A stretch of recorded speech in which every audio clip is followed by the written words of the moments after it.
birds with 10.5-foot wingspans, fish with terrifying teeth, 500-pound anacondas, and tiny little pink armadillos.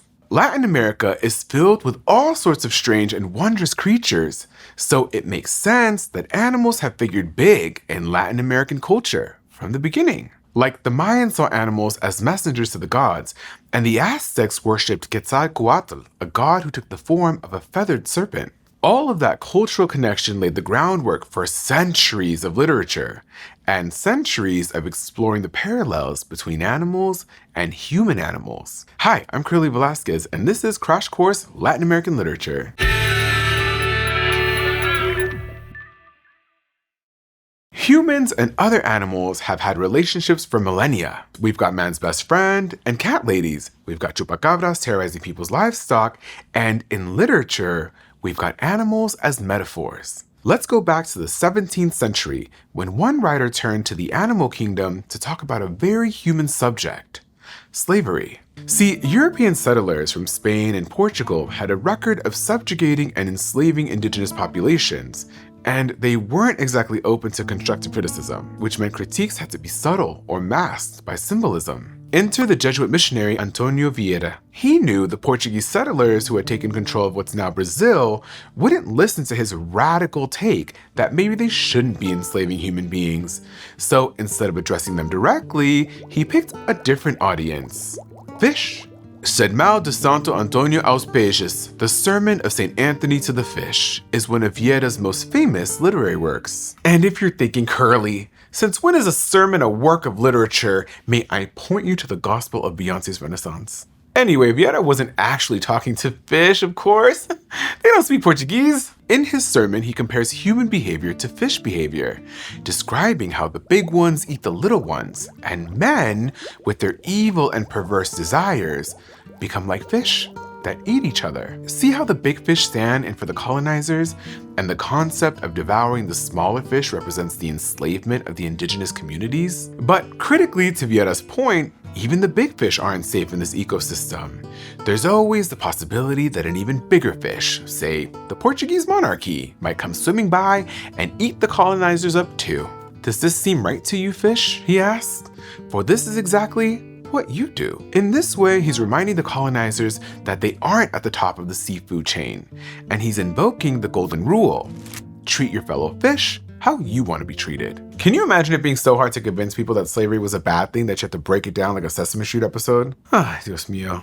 By couching this political message in something non-controversial that everyone understood, Vieira was able to get his point across. And he actually sort of got his way. Days after delivering his sermon, he met with the biggest fish of them all, the King of Portugal himself. King João IV listened to what Vieira had to say and outlawed the forced labor of Brazil's native population. Of course, that didn't mean everything went swimmingly for Brazil's indigenous communities after that. And it didn't make Vieira a saint either. As a Jesuit, he actively worked to erase native culture and religions by converting the indigenous population to Catholicism. So yeah, there are multiple scales on every fish. Okay, so Vieira tapped into the animal kingdom as a metaphor to talk about human relationships, but some authors take this link even further, where the connection isn't just metaphorical, but literal. Let's get the curly notes on Cuban author Alejo Carpentier's El Reino de este Mundo, Kingdom of this World. This 1949 novel tells an alternate story of the Haitian Revolution, the most successful slave revolt in history, and it imbues real-world events with magical flourishes. Now, you might think, real events with some magic tossed in? Sounds like magical realism to me. And you're not far off. Carpentier's work is actually a precursor to magical realism, and it would go on to influence authors like Gabriel García Márquez and Isabel Allende. But Carpentier called his style something else: lo real maravilloso, the marvelous real. And it had one big difference: the elements that might seem magical to non-Latin American readers are pulled straight from Afro-Haitian culture and folklore. In other words, they're a real part of Latin American culture and belief. One of the novel's most noteworthy elements of Lo Real Maravilloso is the ability of two of the main characters to shapeshift into animals. For example, the narrator, Tinoel, is a young black man enslaved on a sugar plantation.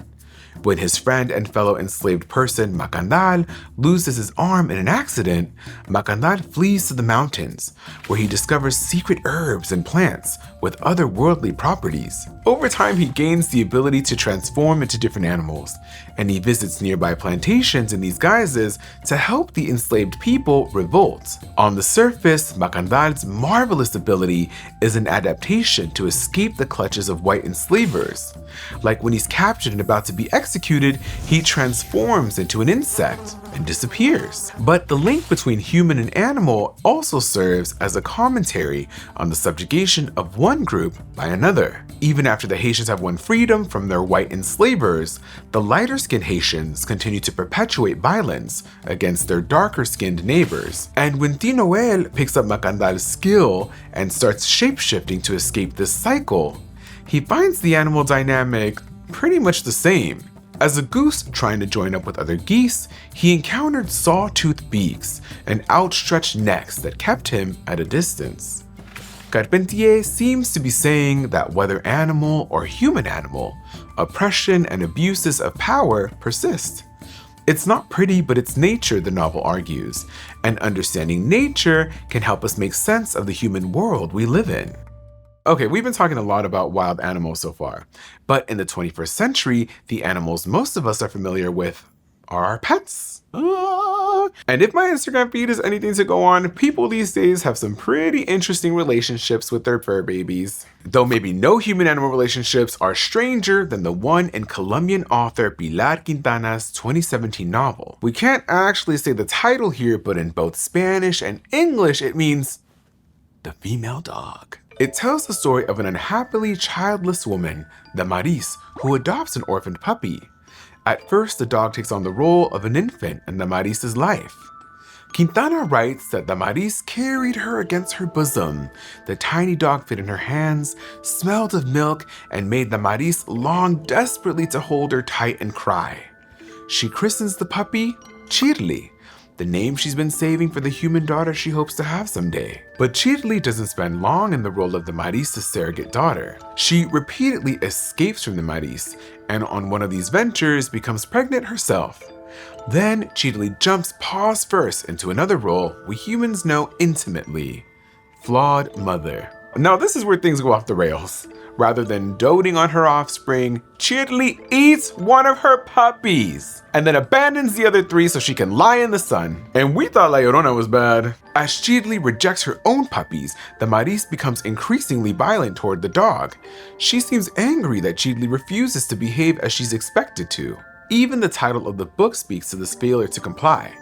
It might refer to Chirli, the literal female dog of the novel, but it has the double meaning of being a not-so-nice term for women who don't conform to societal expectations, as Damaris personifies Chirli, first as an infant daughter and then as a vindictive absentee mother. Quintana casts light on the character of Damaris. Like Chirli, she was abandoned as a baby.